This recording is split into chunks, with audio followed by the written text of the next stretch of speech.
Okay, greetings everyone, and welcome to another Gerard Black in the Philippines with the truth. It's a beautiful early morning. It's raining, and in the Philippines, rain can be just as refreshing as the sunshine. But what I wanted to tell you is that congratulations, yay, yay, yay! Me and I picked up our wedding license yesterday. So it is official now that we are able to get married after a long, drawn out process of trying to get around everything that what was wrong with my paperwork and hers, to finally be able to get it. So we got it yesterday. We picked it up yesterday in Valencia. So we're very grateful for that. And, I was thinking that there may be some of you would like to get involved in my wedding. And what better way than to set up a GoFundMe page to show your support, to congratulate me, and send me a wedding gift. So just maybe, I'll put up a GoFundMe page so you can show your support or your best wishes to the newlywed. I'm going to do it on the beach. So I'm in the Philippines. Why wouldn't I have a wedding on the beach? As a matter of fact, it's right here at our home. That's the Scotia's next door. That's the beach resort that we're next to, almost attached to. And the beach is just 3 minute walk from our home. So we found a nice narrow path. It's not going to be on sand, because we don't want to make ourselves that much vulnerable. The sea is not very enjoyable as you would think a Filipino beach would be. The beach has a lot of rocks and stones, and it's it's very frustrating if you want to just go into the water and go swimming, because you have to first always maintain your balance, because you may slip off a rock or something like that, or hit your knee and what have you. And I don't like going into the water above my waist. You know what I'm saying?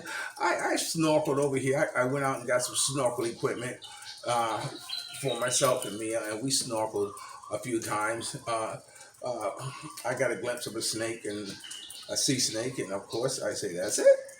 No more. You know what I'm saying? So I don't do much snorkeling anymore in the sea.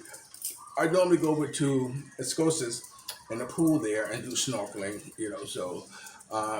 Just doing laps with the snorkel mask and breathing tube on. So that's been my extent of really taking advantage of the water here. And granted, there are some beautiful beaches here. They're nice here. If you are one of those who want to see beautiful beaches, of course you can find them here in the Philippines. They're all over out of 2,000 or so islands. I'm sure you can find one that's palatable to your taste. Me personally, I don't like swimming in water because of sharks. They said the Philippines hasn't got any sharks here. I said, oh really? I said, why not? He said, because they ate them all. I said, well, in order for them to eat them all, that means they had to have been here one time. And I can't imagine that there still aren't some sharks lingering around in the water. This water is just too tempting for anyone. Sure. Oh.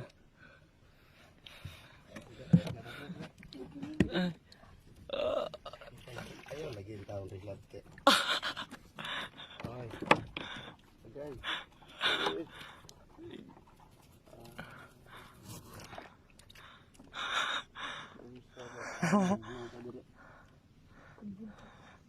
Buya mo.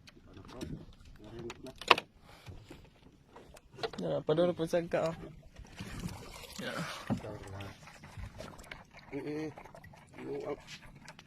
Sabi tuyo ni iho ada.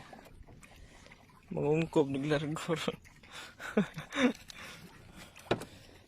And I don't walk in the woods. I don't go hiking.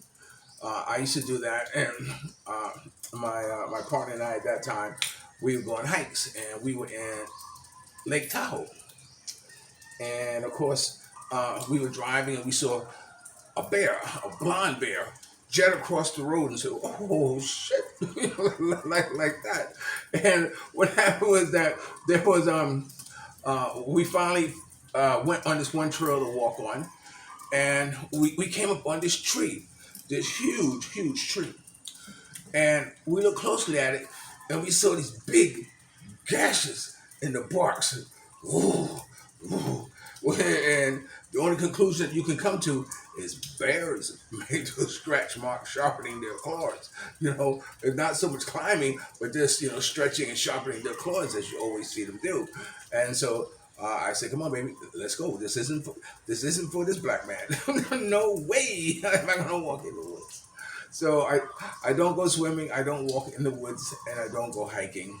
And plus here, there, you look sometimes, and you see these big forests, this big thick jungle, and you say, "Wow, I wonder what it would be like to walk up there, or to be there." And the same thing like in America, you can be walking and you probably see there are a lot of campsites and all that stuff you go on. And I don't do camping because there's too many white supremacists. Too many of those guys roaming around, or too many maniacs roaming around, who just might say, "Ah, a black man, let's get him." One of those type of things. So I don't go camping. So anyway, here in the Philippines, you look at a lot of these big forests and big jungles and stuff, and you wonder what it would be like to go there and hang out and whatever. It'd probably be nice, but Abu Saud might be hiding up in that motherfucker. Abu Saud is a terrorist group that is plotting to have a revolution to change the government. They are, Muslims. They just have a different idea of what the government is about and how they want it ran. Just like in the U.S. I mean, oh my God, I did a video about Americans, moving back to coming to the Philippines. Why not, man? I mean, you should be going. You should always have your passport. I just got my second passport after having it for over 10 years, and you have to get another one, and you got to update it every 10 years. So, and although you might have a record and what have you, if enough time is going by past that,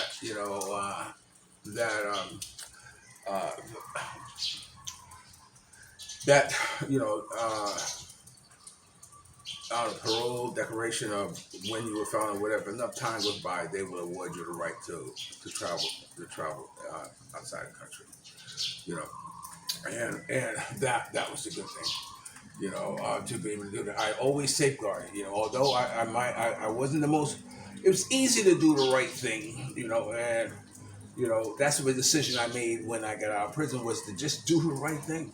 If you do the right thing, nothing happened to you. I mean, it takes a lot in my mind to go against your own conscience, your own belief, your own morals, to do something illegal, or to do something, that it's not right to do. If you can throw all that to the wind and still do something illegal, well then what you get is what you get. You gotta remember, why do people commit crimes? I often wonder, why do they commit crimes? And one of the main reasons that they commit crimes is the expectation of never getting caught. You know what I'm saying? I mean, even if you snatch up off the table, you do it because you hope, you won't get caught.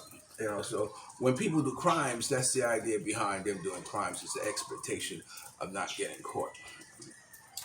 So anyway, so it's just easy to do the right thing. So or be smarter about it and don't get caught.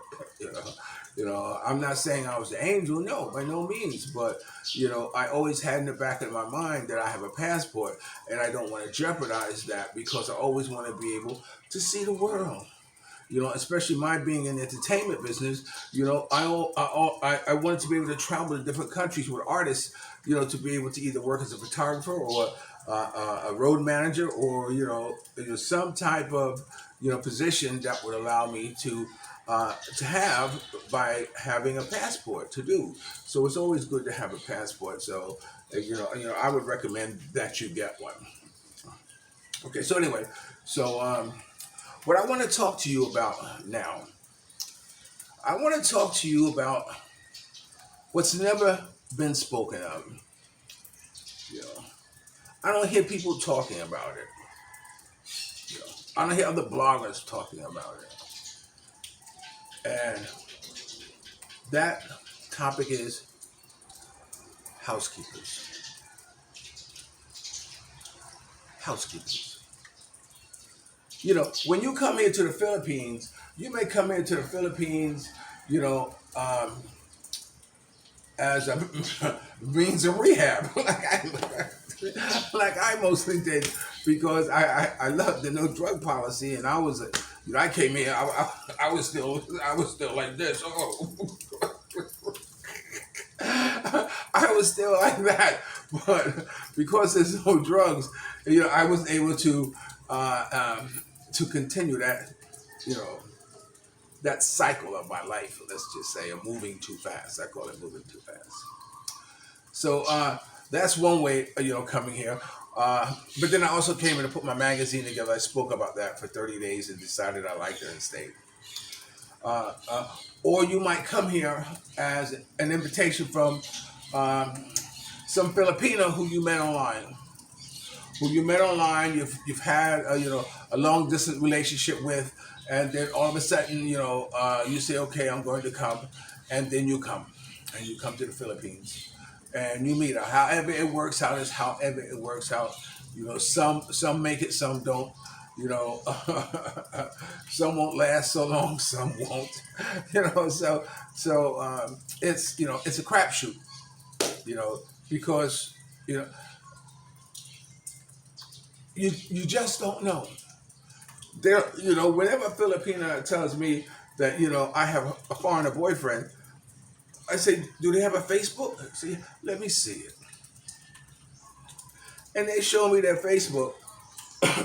It only has one picture on there, and that's their profile picture. The same thing with a Filipino. You only have one picture on there. That's your profile picture. I call those scam profiles, scam Facebooks, because to me, a real Facebook will have your history of being on Facebook. It would have your life. Your Facebook is an extension of your life, who you run with, who your family is, who you're dating, or some of the things you do, or that to me tells me if your Facebook is genuine or not. If it doesn't have the type of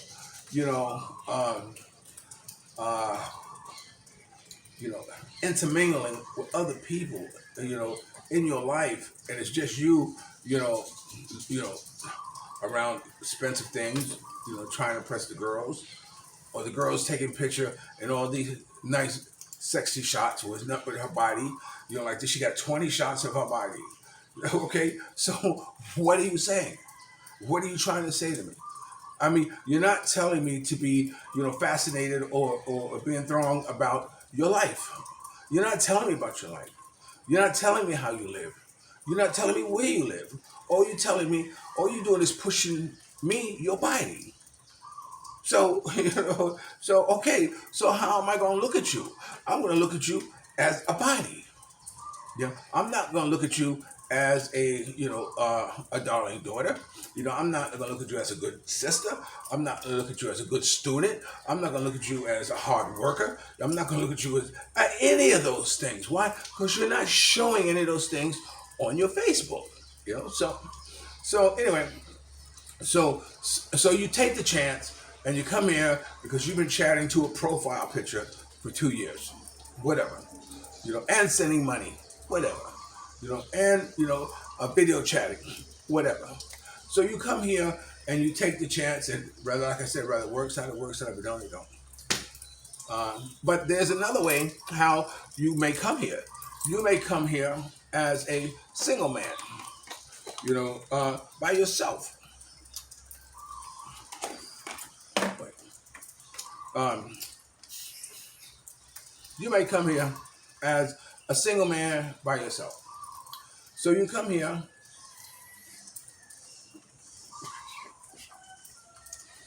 Still can't get used to this. So you come here as a single man. You start getting friend requests from Filipino girls and all that stuff, and you accept them. You don't accept them. That's up to you. It's up to you. Usually, whenever they don't have the type of Facebook I describe, I decline. I decline their friendship.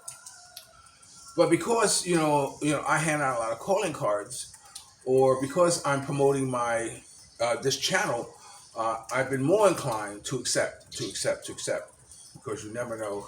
I always put on the bottom of my acceptance. I'm honored by your friend's requests. I will never let you down. How will I do that? Simply, I will always love you more. And please subscribe, like, and share my YouTube channel, Gerard Black in the Philippines with the Truth. Recently, I put all that in there because I am promoting my channel. So anyway, that's one way. Okay, so you're a single guy. You're here. You're meeting all these girls, and you're dating a few of them or whatever it is, and then they ask you,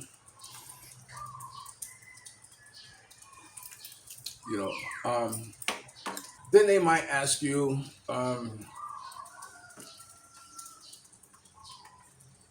having a job is very important in the Philippines, and they might ask you, do you know where I can find a job? And of course, you're chatting to this gorgeous Filipino girl, and of course you can't help. Oh yeah, what can you do? What's your qualifications? What's your working experience? And so she'll say, well, I can wash clothes. In Harlem, there's a little place where everyone goes to see the way a washerwoman washes her clothes. If you Rubbly-up-dub. She rubs and rubs the knuckles right on down to the nub. I can clean and I can cook. And you go, what? Is that your qualifications? Is that the only thing you can do? Is housekeeping? And she said, yes, I can wash your clothes. And so now being a man, you're thinking, wow, you think I could have this beautiful Filipina come over here to work in my house all day or whatever, or whatever, and like that, whether you have ulterior motives or not, don't think it can't happen. Ask Arnold Schwarzenegger, who ended up, and he was married to one of the most, wealthiest girls. She was a Kennedy, a Maria Schreiber, I think her name was, and you can't get any more top shelf than that. Is having her, and over a period of time, he got hubby-dubby with his housekeeper, ended up flocking her and having a child. And finally, the biggest lie he'd been keeping for over 5 years was exposed. Today we learned that Schwarzenegger had a child out of wedlock. The affair with his family housekeeper and the son they kept secret. I had to face up to that, which I have been kind of hiding, but no one knew about.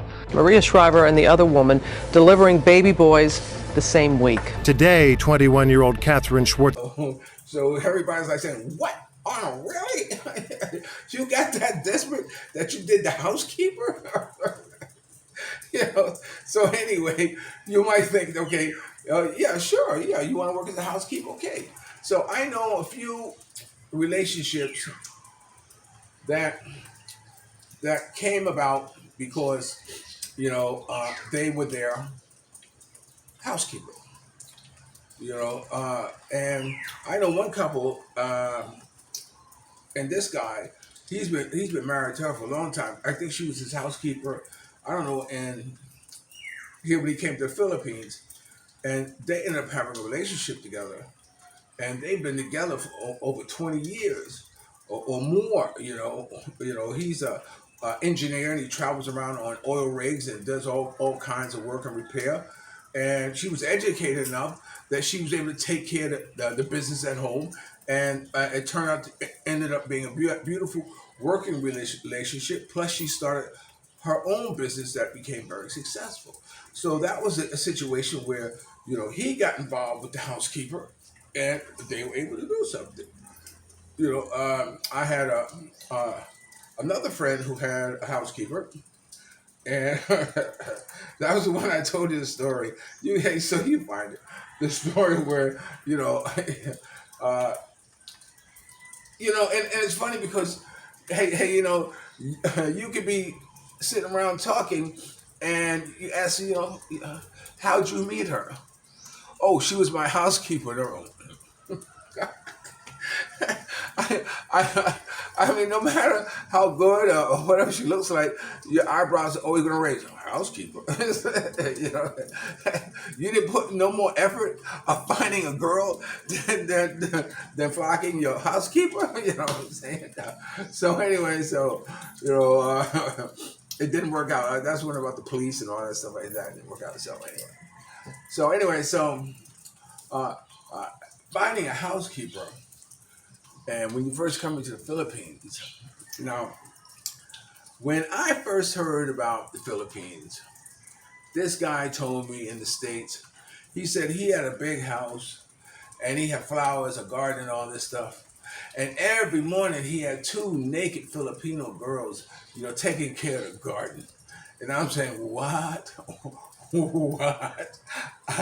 Can I do that? You know what I'm saying? So it was always in my mind, to have Filipino girls naked, working on my garden, on my flowers. They're like this. I mean, just imagine, sitting there just looking at naked. Oh man, you talk about hog heaven. And although I'm getting married, don't think, and then I'm still not going to try to bring that about. At least for a video for you, I have to say that, But anyway, he told me that, so I was like, wow. So anyway, even here, I've had 2 housekeepers working for me, and when they started working for me, I said, look, I have a requirement, your uniform. Uniform? Yeah. What's the uniform? No bras. Okay? And not that I'm gawking or whatever, I think when you see Filipinos out in the world, they're comfortable working. So I would hate to think that because they're working for me, they're working in such confined conditions that they're uncomfortable, so no bras. So that was that. So anyway, finding a housekeeper getting a housekeeper is also a lot of ways where people meet and date Filipinas. Now,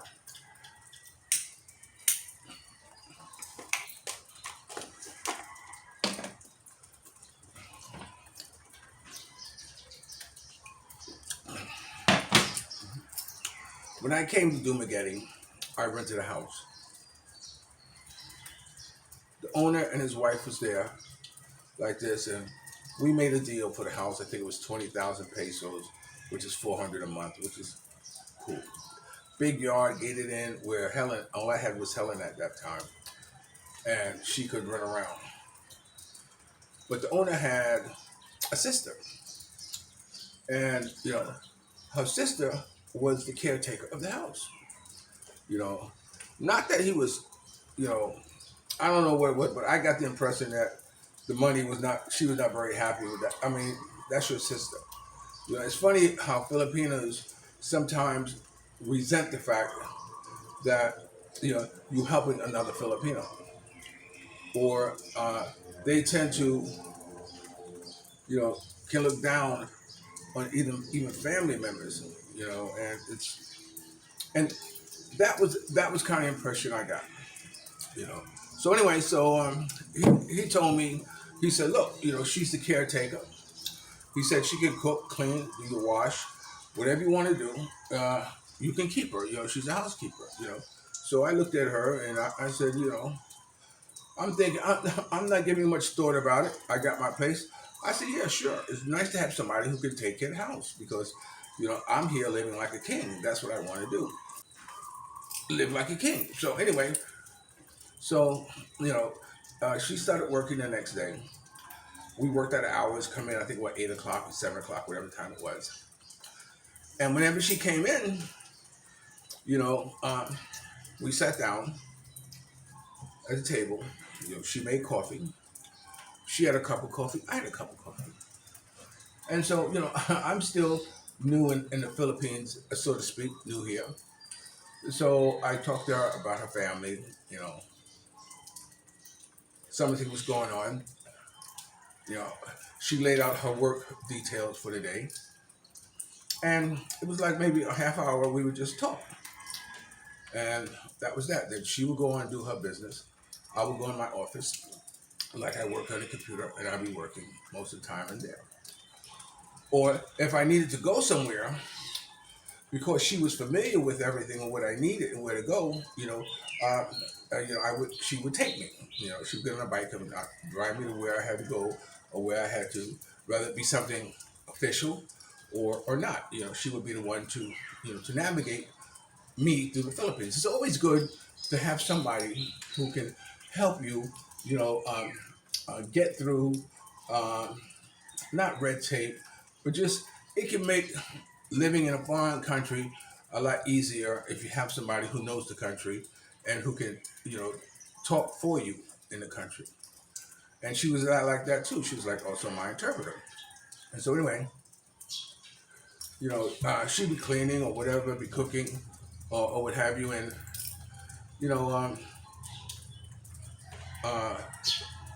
she eventually, I let her get involved in what I was doing. Like if I needed to shoot a video or something like this, she got familiar to holding the camera. I've always had the person who I'm with, I would incorporate it into my business, into what I was doing.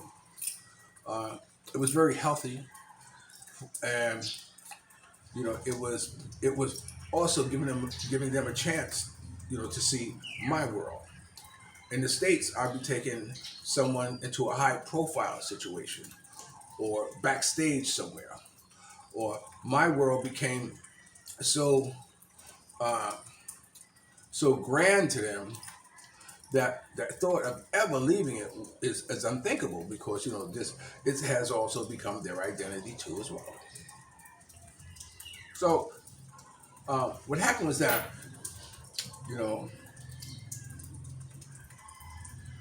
I had a friend come over, and when she cooked, when I had girls come over or whatever, she would make lunch. Obviously, look, I'm having a lunch for 1, or I'm having a lunch for 2, I'm having a lunch for 4. And she, she would go get whatever she needed. She dynamite cook. And so I had a friend come over, and he had tried to introduce me to his wife's sister. I told you the story before. And so she, we sat down at the table. I've already spoken to her before like this. She was very young, very young, like about 18 or something like that. But, the thought of marrying a foreigner was something good for her. So when we sat down at the table, but she's sitting right here talking, and I'm talking to her. And when the housekeeper was going to eat, because, the housekeeper should eat too, I guess. So the housekeeper put her plate between me and the girl who I'm talking to. And she sat there and she ate. So, I didn't think nothing of it, because, happy-go-lucky me, it wasn't nothing like that. I didn't think she was cock-blocking or anything like that. It's just that, okay, but let's all eat. So my friend, who has a vast experience of living in various countries, who has this uncanny ability to make Filipinos feel like shit. He was one of those foreigners, I think he was from Louisiana or something like this, we went to a department store one time, and I was looking for crazy glue. And so I saw someone working there, and I said, "Excuse me," I said, "Do you know where your crazy glue is?" And he says, "Why the fuck you asking them?" And the guy's out of sight. He said, "Why the fuck you asking him? Look at them all. They don't know shit. They don't know where nothing's at." And I'm like, "Oh my God, you know, you know, you know, you know, how can you talk to people like that?" He says, "Look, they don't know nothing. Come on." We walked and we found it. The guy said it was out of sight. He said, "You see, they don't know shit." So that's the type of guy he was. So anyway, so after he finished eating lunch, he said to me,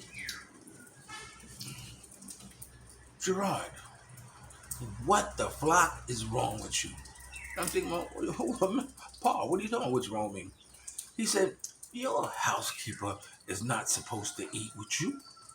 Your housekeeper should be standing on the corner of the room, and when you need something, you raise your hand, and they come wait on you."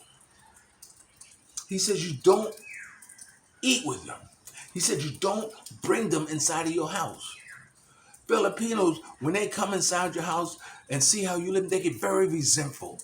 So he says, "You don't let them come into your house. If they work for you, keep them outside, do work like that."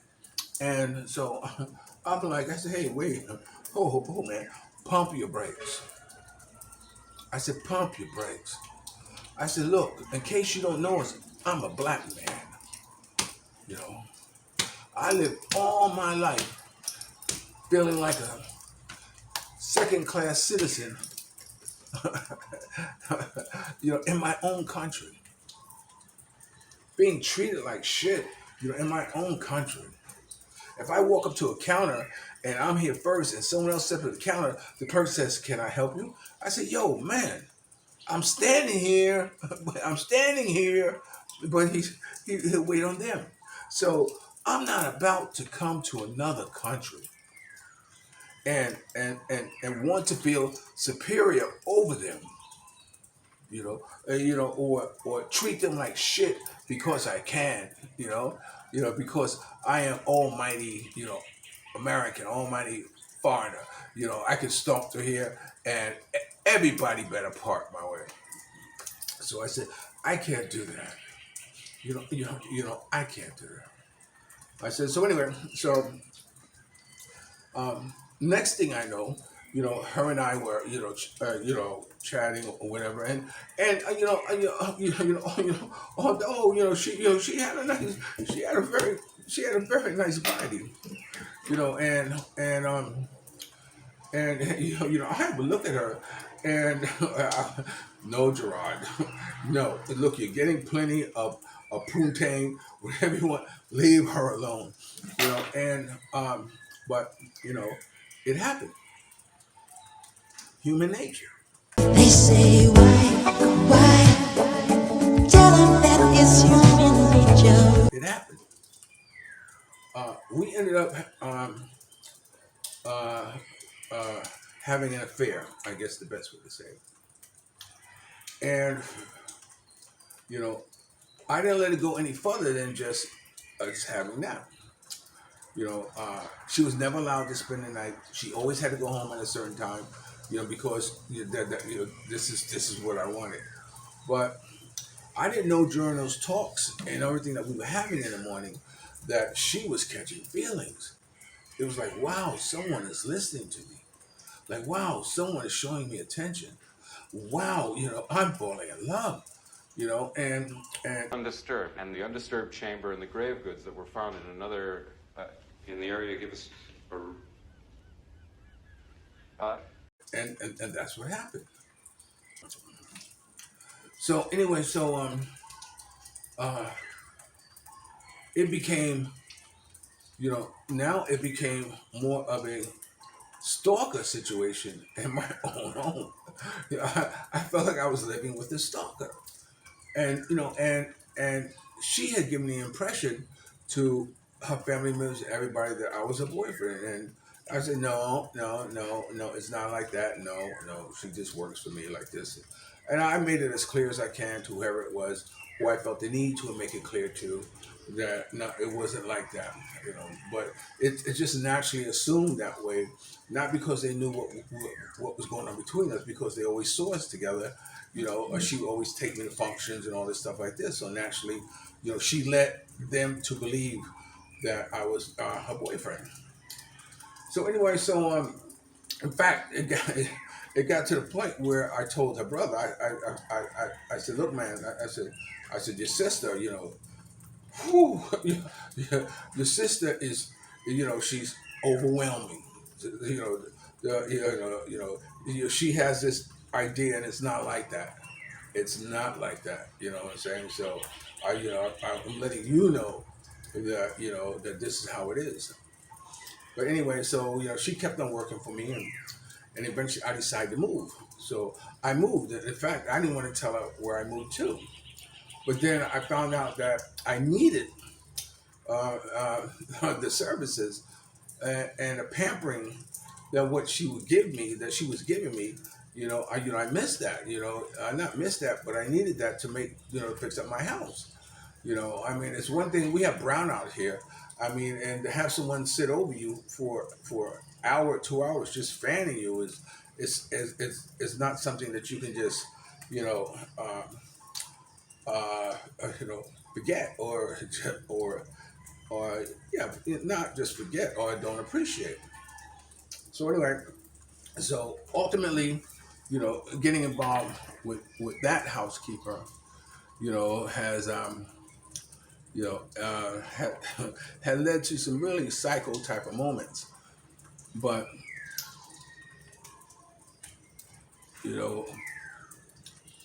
I was very grateful for what she done to me and what she has, given me in the lines of comfortability and a family, that I still see to this day. In fact, I had given her a ring, a friendship ring, because I was leaving. I was going to get married. I was going to get married, and we'll call it like this. And they had some type of outing, and I said I want to give this to her to show my appreciation for what she's done. And I went there, everybody, ooh, gave her no, it's not about that. It's just that, thank you for being in my life. So housekeepers are, and now I'm here in this house, and it's funny because I still have housekeepers. And although Mia's here now, the house is too big for her. So we've gotten a housekeeper, a stay-in housekeeper. We had got one that was 17 years old. Oh my God! Oh my God! And they didn't speak any English, but they got to learn to serve me the way I wanted to be served, and or take care of the things that I needed to have them taken care of. And then that one left, and we got another one, and I think she was like 22 years old, and she didn't speak much English, so it's very nice. I mean, they become more or less Mia's,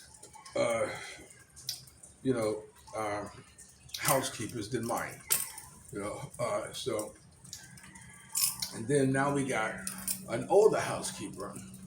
I think she has 6 kids and or something like this, and she's a lot older, and the older Filipino woman who doesn't speak much English, but does understand some, it's it's not, sometimes it gets frustrating because, they have a bond together, which is cool.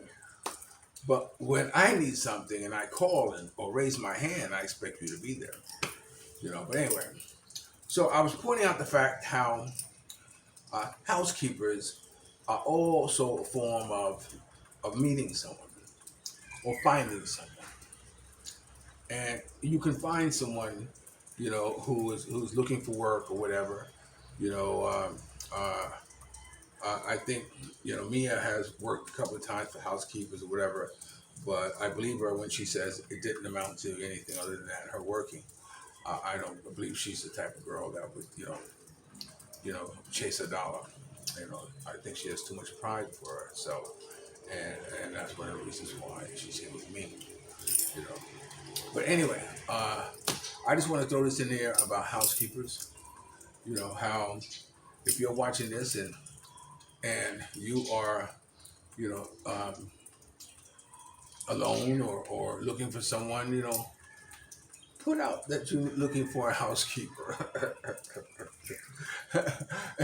and watch the response and the types of girls that you would get, to be housekeepers. So this is Gerard, Black in the Philippines, with the truth. Remember, dreams are nothing more than plans awaiting action. Never disrespect the ugly, and always pull someone up. And sometimes you're the only one to see a vision. Don't forget to subscribe, ring the bell, like, and share. And if you're lucky enough to have a woman like Ollie Woodson, formerly singer of The Temptation, once sung, treat her like a lady. And ladies, if you're lucky enough to have a good man, make him feel like a king. And I got my princess working. Yay! So I'm able to start printing out pages of my magazine. So I'm happy. Things are kind of going good. This wedding thing is finally coming to fruition, and I look forward to your support. Okay? I will always love you more. I'll talk to you later. Peace.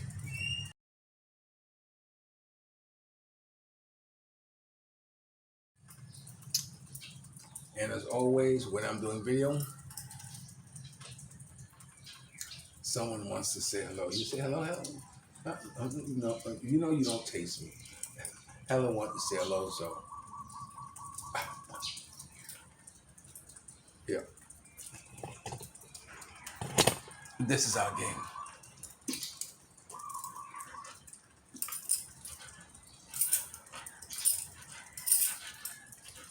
What?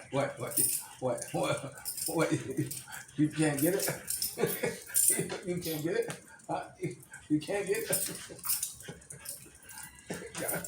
Okay. I always love you more. Love you like a love song, baby. Peace.